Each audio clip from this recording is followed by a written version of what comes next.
आप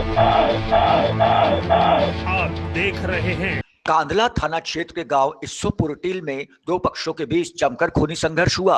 इस दौरान दोनों पक्षों के बीच लाठी डंडे और लात घूंसों से मारपीट हुई, जिसमें 5 लोगों के घायल होने की खबर है। जमीनी विवाद में हुए संघर्ष की सूचना के बारे में पुलिस को खबर मिली तो पुलिस जांच में जुट गई है। कुछ गांव इस्सोपुर में झगड़ा हुआ है, उसके एवज में 4-5 लोग घायल हैं। 3 एक पार्टी से, 2 एक पार्टी से। सब लोगों का प्राथमिक उपचार करके उन्होंने 2 लोगों को रेफर किया है और उसको एक शामली एक्सरे के लिए और 2 को किया है मुजफ्फरनगर में। कितने लोग रेफर हुए? टोटल 2 लोग रेफर हुए हैं। क्या कंडीशन? अभी स्टेबल है, लेकिन उनको क्या एक्सरे और उसके लिए सर्जन ओपिनियन के लिए वहाँ पर रेफर किया। किस बात में झगड़ा कुछ बताया नहीं, ये बात तो मुझे नहीं पता। गाँव इस्सोपुरटील का। संदीप। अच्छा संदीप, क्या मामला हुआ? आप घायल आए, एक घायल अंदर है, क्या मामला? ये जमीनी विवाद का है थोड़ा। हमने बेनावा ले रखा था और उसमें हम अपना जो गोबर होता है वो डालने गए थे, तो उन्होंने मना कर दिया उधर से और लाठी डंडे लेके आए, उधर गाली गलौज करने लगे और लाठी डंडे से वार के। कितने लोग घायल हुए? हमारे तो 2 रखे। क्या नाम है? मेरे ताऊ जी हैं विजयपाल और मेरा नाम है संदीप। आप ये 2 ही घायल हो जी। तो ये कौन लोग थे मारपीट करने वाले? ये थे जी दूसरी जो पार्टी थी जी, वो साइड वाली पार्टी थी जो हमने बेनावा करवा रखा, उसके साइड वाला उनका घेर था, उनका था ये मामला। वे हमारे ही उसमें प्लॉट में गिरने के चक्कर में हमारे ऊपर झगड़ा कर रहे थे। तो क्या चाहते हैं? क्या हम तो यही चाहते हैं जी, हमारा अपना है वो कर दे जी, उधर हमारी जमीन का मतलब हमारी जमीन में कब्जा ना करे। अवैध कब्जा करने की सोच रहे हैं। हमने बेनावा ले रखा है और यहाँ अवैध कब्जा करना सोच रहे हैं। किसी बात पे झगड़ा हुआ। झगड़ा किससे मारपीट की? लाठी डंडे हथियार ले रखे थे उन्होंने। अब क्या चाहते हैं?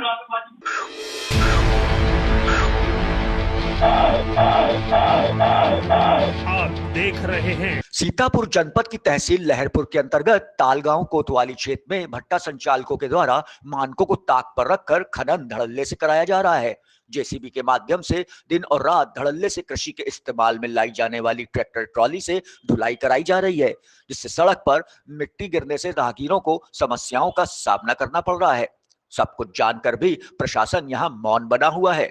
आपको बता दें, तहसील लहरपुर क्षेत्र के तालगांव कोतवाली क्षेत्र के पारा सराय के पूरब स्थित मदनापुर गांव के निकट व परसापुर गांव के नजदीक उपजाऊ खेती को जेसीबी मशीन के जरिए धरती का सीना चीरकर बंजर बनाया जा रहा है। ये कार्य निरंतर हफ्तों से बदस्तूर जारी है। दिन व रात के समय में कृषि के इस्तेमाल में लाए जाने वाले दर्जनों ट्रैक्टर ट्रॉली के जरिए गोल्डन ईट भट्टे के ऑर्डर पर मिट्टी पहुंचाई जा रही है। ट्रैक्टर चालक ज्यादातर नाबालिग हैं जो ओवरलोड खुली मिट्टी की ट्रॉली लेकर सड़क पर निकलते हैं। इस वजह से मिट्टी सड़क पर गिरने से आम जनमानस को समस्याओं का सामना करना पड़ता है। मिट्टी की धूल में निकलना क्षेत्रीय जनता की यहाँ मजबूरी बनती जा रही है। उम्र कितनी है? उम्र 18 साल। 18 साल। कहाँ लिए जा रहे हो? गोल्डन भट्टा पर। कहाँ खुद रहा है? जो हुआ ठेका है। हाँ? कहाँ? अरे ये कोई खेत है, यही मत कट रहा। ये कहाँ हो इस टाइम? इस टाइम जो भाव बताने का उसको नाम बताओ। राम महेश। ये रोड कौन है? रोड पता नहीं। पारा नहीं है?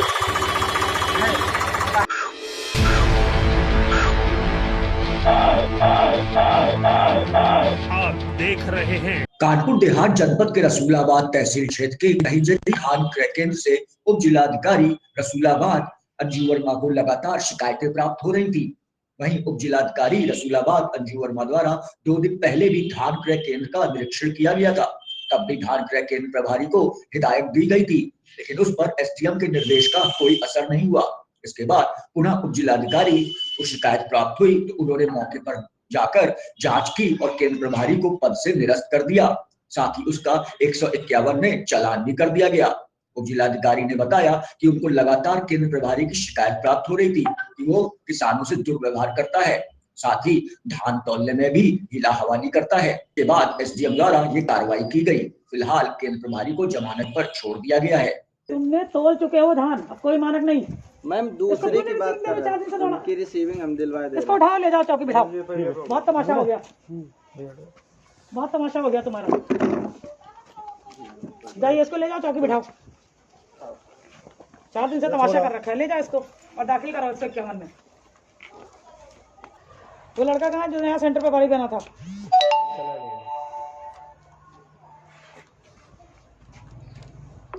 किसकी धान यहाँ बिना तुली रखी है?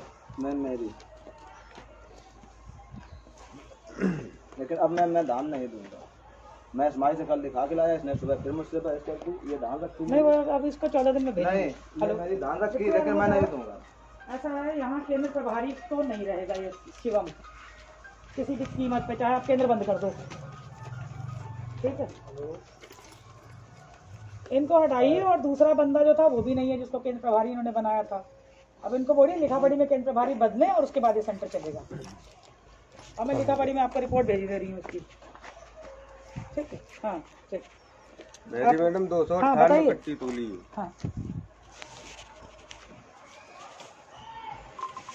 अभी हमसे 298 कट्टी हमारी तुल चुकी है। ये दे दो।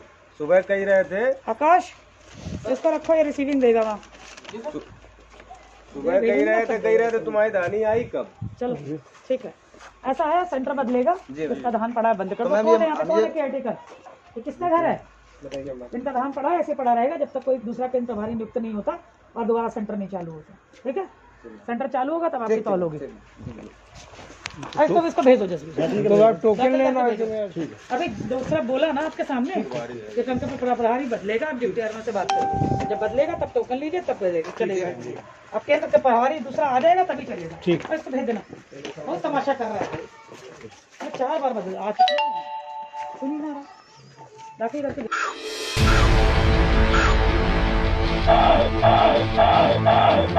आप देख रहे हैं ग्राम समाज की करोड़ों रुपए की कीमत की भूमि पर भूमाफिया दबंगई करने के साथ ही अवैध कब्जा कर निर्माण कार्य कराने में जुटा है। राजस्व विभाग की टीम के मना करने के बाद भी भूमाफिया ने यहां कार्य बंद नहीं किया है। ये पूरा मामला तहसील डेरापुर क्षेत्र के ग्राम अंबियापुर रेलवे अंडरपास के नजदीक का है, जहां गाटा संख्या 148 ग्राम समाज की भूमि पर अवैध निर्माण कार्य किया जा रहा है। मौके पर पहुंचे क्षेत्रीय लेखपाल के साथ भूमाफिया ने अभद्रता भी की और मौके से लेखपाल को भगा भी दिया।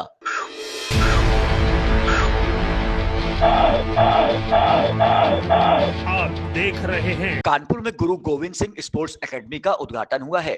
गोविंद नगर के खालसा इंटर कॉलेज में पूर्व विधायक अजय कपूर ने एकेडमी का उद्घाटन किया। यहाँ बच्चों को क्रिकेट, तीरंदाजी, ताइक्वांडो, टेबल टेनिस, बैडमिंटन का प्रशिक्षण दिया जाएगा। एकेडमी में राष्ट्रीय स्तर के कोच बच्चों को प्रशिक्षण देंगे। मेरा नाम रमन बुल्लर है। यहाँ पर गुरु गोविंद सिंह स्पोर्ट्स एकेडमी का उद्घाटन किया गया है। ये कानपुर साउथ की पहली संपूर्ण स्पोर्ट्स एकेडमी है, जिसमें क्रिकेट के साथ साथ तीरंदाजी, बैडमिंटन, टेबल टेनिस और ताइक्वांडो खेलों को खिलाया जाएगा, सिखाया जाएगा। इस एकेडमी में जो भी कोच है वो सब नेशनल लेवल के हैं। हमारी टेबल टेनिस की जो कोच हैं वो इंटरनेशनल अंपायर हैं। क्रिकेट के कोच इंडिया कैंप कर चुके हैं, यूपी के कैप्टन रह चुके हैं मिस्टर अजीत सिंह चौहान। उसके अलावा जो हमारी तीरंदाजी खेल है उसमें राजेंद्र सिंह जी जो कानपुर आर्चरी एसोसिएशन के प्रेसिडेंट हैं और इंडिया के लिए 6 गोल्ड मेडल जीत चुके हैं। ऐसे ही बैडमिंटन और ताइक्वांडो के भी हमारे पास जो कोच हैं वो नेशनल लेवल के कोचेज हैं।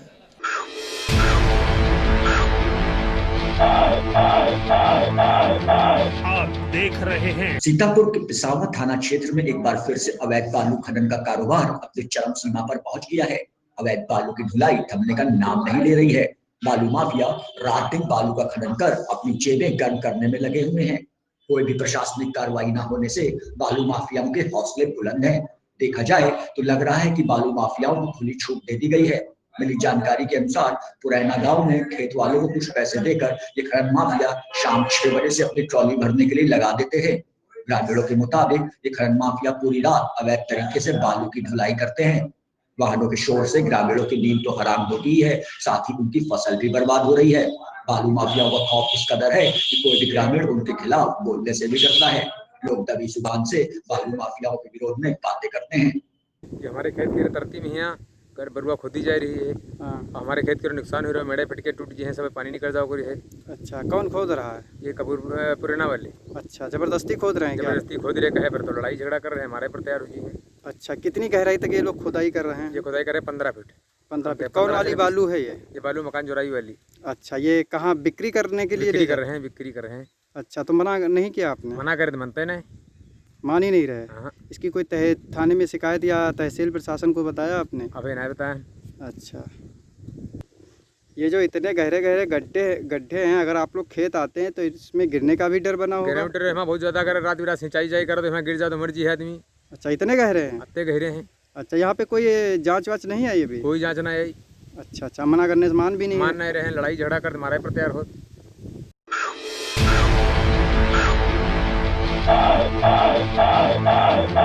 आप देख रहे हैं हमीरपुर जिले के कुसमरा गांव में आज कई गोवंशों ने ग्राम प्रधान की लापरवाही के चलते दम तोड़ दिया। गौरक्षा के नाम पर सरकार जहां करोड़ों रुपए खर्च कर अपनी पीठ थपथपा रही है, वहीं यहां गायों के लिए चारा पानी और सर्दी से बचाव के कोई प्रबंध नहीं दिखाई देते हैं। ग्राम प्रधान के कार्यकाल में अधिक से अधिक कमाई कर लेने की धारणा के चलते गोवंशों के जीवन के साथ खिलवाड़ हो गया है। लाखों रुपए का वेतन उठाकर विभागीय निरीक्षण के लिए नियुक्त अधिकारी भी अपना धर्म नहीं निभा रहे हैं। जानवरों के साथ इस तरह का व्यवहार किया जाना क्या किसी तरह सही विचारणीय प्रश्न है? गायों के जीवन से हो रहे खिलवाड़ का एक नमूना यहाँ देखने को मिला। तो इनकी मृत्यु ठंडे के कारण हो रही है। हाँ। प्रधान जी कुछ नहीं करते? कुछ नहीं। आप लोग कहते हैं प्रधान? हाँ, हम सामने कह दें, कोई नहीं देखने आता। हाँ, चलिए ठीक है, सामने कह दें प्रधान।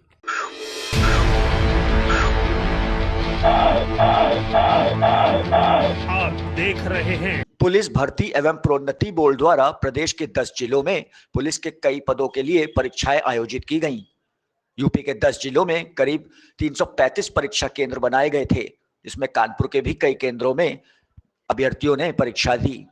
निष्पक्ष परीक्षा कराने को लेकर सॉल्वर गैंग पर नजर रखने के लिए एसटीएफ ने खासा जाल बिछा रखा था। 19 व 20 दिसंबर को दो पाली में ये परीक्षाएं पूर्ण हो जाएंगी। बताते चले कि 5085 पदों पर भर्ती के लिए 335 केंद्रों पर ऑफलाइन परीक्षाएं करवा रहा है भर्ती बोर्ड। नाम है आपका? अतुल कुमार सर। आज कहाँ पर आए हैं और किस चीज़ का एग्जाम है? कानपुर सर, फायरमैन और जेल वार्डर का पेपर देने आए हैं। कहाँ से आए हैं? अम्बेडकर नगर सर। क्या टाइमिंग है एग्जाम? 2 से 4। क्या क्या सुविधाएं यहाँ पर दी जा रही हैं आपको एग्जाम में?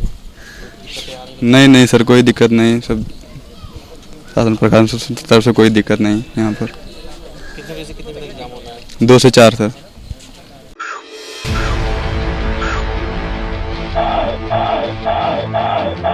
आप देख रहे हैं कानपुर नगर मुख्य विकास अधिकारी प्रभारी जिलाधिकारी डॉक्टर महेंद्र कुमार ने मान्यवर काशीराम संयुक्त स्मारक चिकित्सालय एवं ट्रामा सेंटर में कोविड वैक्सीन को रखने के स्थान का आकस्मिक निरीक्षण किया।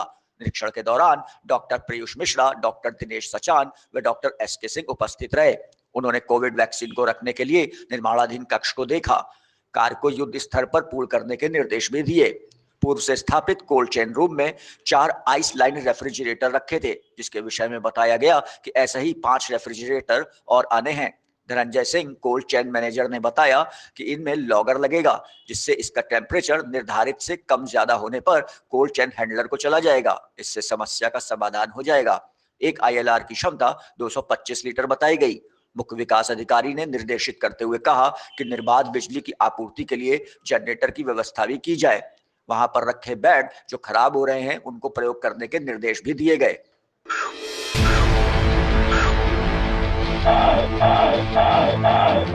आप देख रहे हैं देहरादून के विकासनगर पछुआदून क्षेत्र में आए दिन क्राइम की वारदातें बढ़ती ही जा रही हैं।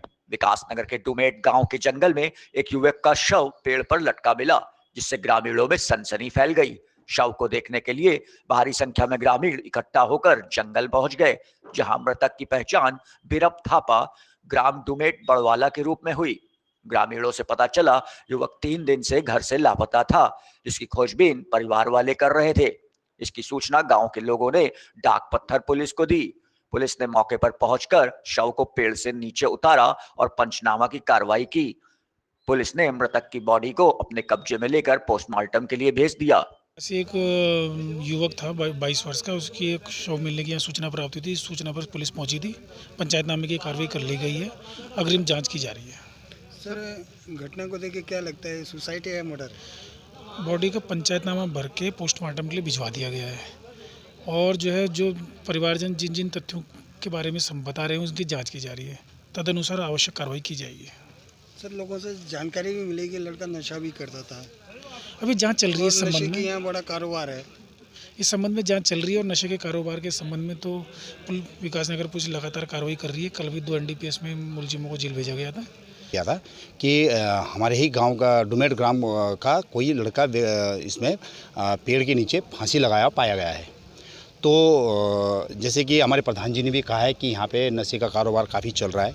देखिए ये बात तो मेरे को अभी कई महीने पहले भी हुई थी, मैंने इसमें पुलिस वालों से भी बातचीत की थी। उन्होंने एक अभियान चलाया भी था कि जो नशा मुक्त का उसका, तो इसमें उन्होंने काफ़ी पकड़ धपड़ भी की है इन्होंने और अच्छा रिस्पांस भी आया है। कई लोग इसमें पकड़े भी पाए गए हैं और जिसमें कि नशे का जो वो जखीरा है वो भी पकड़ा है उन्होंने। और जहाँ तक ये इसमें मेरे को ऐसा लगता है कि जो लड़का आज मेरे तो यहाँ पे जंगल में पाया गया है, अभी इसका कुछ सुनिश्चित नहीं कर पाए हैं कि इसने फांसी लगाया है या इसका मर्डर हुआ है कि नहीं। और अभी इसकी पुलिस जांच कर रही है, जांच पड़ताल होगी, उसके बाद इसका पोस्टमार्टम होगा, उसमें क्या निष्कर्ष निकलता है कि नहीं, उसके बाद ही पुख्ता सबूत पता लगेंगे। और जहाँ तक है कि ये जो नशे का कारोबार है, कुछ हमारे यहाँ हमारे इस क्षेत्र में भारी व्यक्तियों का भी, जैसे लड़के हैं लड़कियाँ हैं, भारी व्यक्तियों का भी काफ़ी आना जाना आवागमन ज़्यादा है और जिसमें कि हमारे कुछ ग्रामवासी जो लड़के हैं वो भी इसमें लिप्त हैं कि नहीं। उससे भी इसमें काफ़ी इजाफा हुआ है कि जो ये मैंने अभी जंगलात में भी काफ़ी इसमें अभियान चलाया था। कुछ हमने पकड़े भी थे और उनको समझा के भेज भी दिया था और हमने चेतावनी दी थी कि आज से आइंदा यहाँ ना आए। और हम ग्रामवासी अभी यही कर रहे हैं कि यहाँ पे एक मीटिंग करेंगे अपनी पूरी ग्राम सभाओं की। हमारे 4-5 जो गांव हैं, हम सब ग्रामवासी मिलके इसमें एक मीटिंग करके ये तय करेंगे कि, और पुलिस को भी इसमें इन्वॉल्व करेंगे और जंगलात को भी उनमें बुलाएंगे और एक मीटिंग करके उसमें ये सुनिश्चित किया जाएगा कि जो भारी व्यक्ति हैं वो यहाँ पे ना आए और आते हैं तो उनके ऊपर सख्त कार्रवाई की जाए और उनकी गाड़ियाँ अगर संदिग्ध हालत में जंगल में पाई जाती है तो उसको जब्त किया जाए। और मैं पुलिस भी इस विषय में हमारा सहयोग करेगी और जंगलात भी सहयोग करेगी, मैं यही चाहता हूं और उनसे भी बातचीत कर रहा हूं अभी। तो वो कह रहे जब मीटिंग होगी तो हमें इत्तला कर दीजिएगा, हम उस पर आ जाएंगे।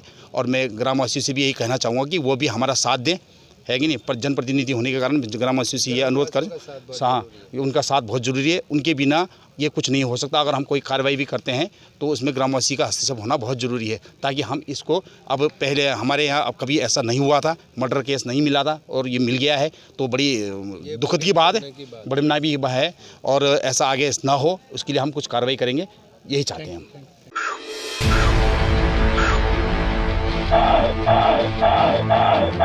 आप देख रहे हैं खेतों पर गेहूं की फसल में पानी लगा रहे 62 वर्षीय वृद्ध किसान की अधिक ठंड लगने से अस्पताल ले जाते समय रास्ते में ही मौत हो गई, जिसके बाद घर में कोहराम मच गया।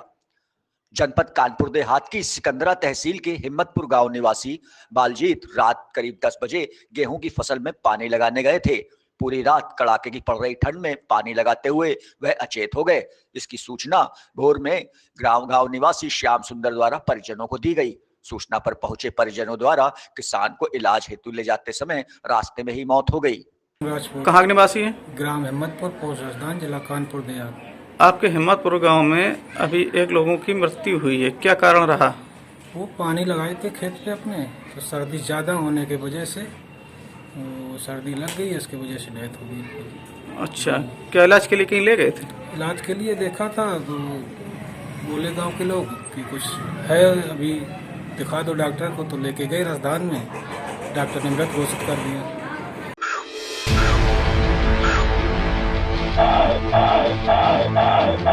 आप देख रहे हैं बीते 3 दिसंबर को लापता हुए युवक हिमांशु की 4 दिसंबर को गैर जनपद बाराबंकी के लोनी कटरा में शव मिला था। मृतक हिमांशु के लापता होने के बाद नगर कोतवाली में परिजनों ने तहरीर दी थी।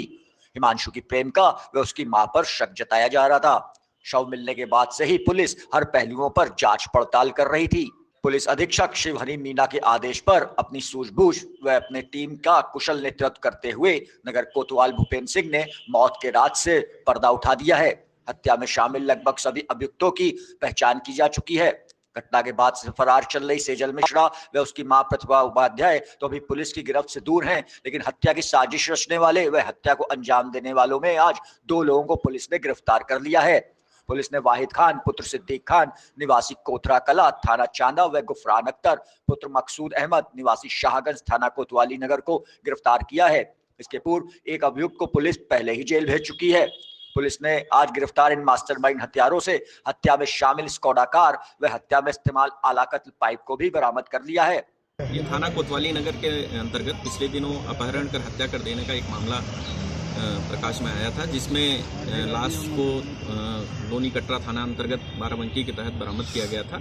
उसी घटना के अनावरण के लिए पहले भी प्रयास किया कर एक अभियुक्त को गिरफ्तार कर जेल भेजा गया था। आज उसी क्रम में 2 अभियुक्तों को फिर से गिरफ्तार किया गया है और उनकी निशानदेही पर घटना में जो प्रयुक्त कार थी उसको बरामद किया गया है, उसकी निशानदेही पर आला कत्ल को भी बरामद किया गया है और इनको गिरफ्तार कर जेल भेजा जा रहा है, जिसमें एक थाना चांदा का मजारिया सीटर वाहिद और दूसरा थाना कोतवाली नगर का रहने वाला गुफरान अहमद है।